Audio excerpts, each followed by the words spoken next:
klaseng British company yun? Bibili ng chopper tapos on installment. Okay lang po, hingi po ako ng extension po within the I'm days na sorry. ibigay ko po yung contract No, I'm po. sorry, Mayor. You promised to Apo. tell the committee the name of this British company. So please, Okay, ko-confirm ko lang po para sigurado. Kasi bakit hindi nyo alam, Mayor?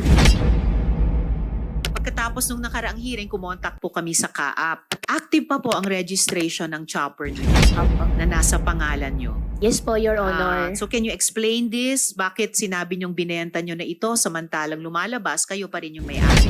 Your Honor, ang kontrata po namin yan ay deed of absolute sale po. Ay deed of conditional sale po pala. Babayaran po siya in next 6 months po. Installment din po. After po mabayaran po, mag-execute na po ako ng deed of sale po sa kanila. So habang hindi pa deed of sale na consummated, kayo pa rin yung may-ari. Hindi na po kasi nagbabayad po siya sa akin ng